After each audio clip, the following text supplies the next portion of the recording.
I've studied English all my life, but I've decided to give it up and study French from now on. Which is correct? A. Studied, or B. Been studying. My textbook says it should be studied. Mine too. And mine. Yes, studied. Never mind what the textbook says.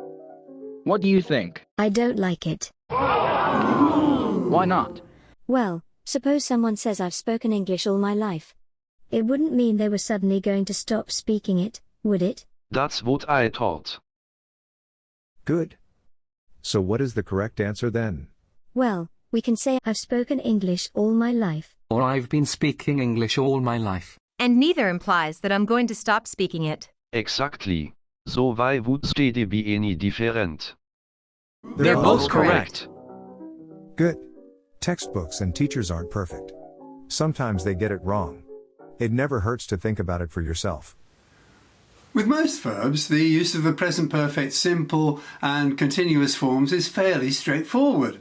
The simple form tells us about an action, for example, I've eaten my supper, and the continuous form tells us about an activity taking place over a period of time.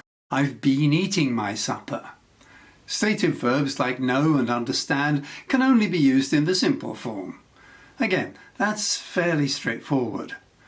But there's a small group of words, live, work, teach, study, speak in the sense of speaking a language, and so on, which can be used in both the simple and the continuous forms with very little apparent difference in meaning.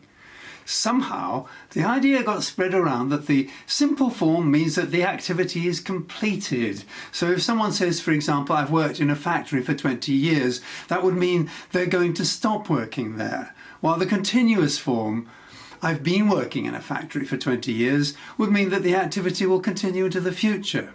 And that explanation doesn't really work. There are cases when present perfect says or implies something about the future, notably in the negative form of the present perfect simple, where, for example, I haven't had my supper yet, implies that I expect to have it at some time in the future.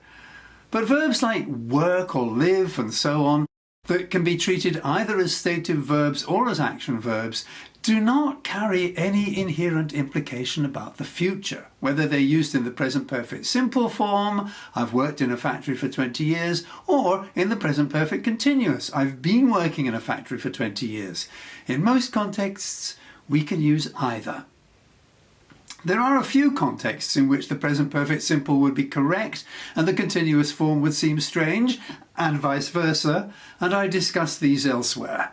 If you click on the link below this video, it'll take you directly to that discussion.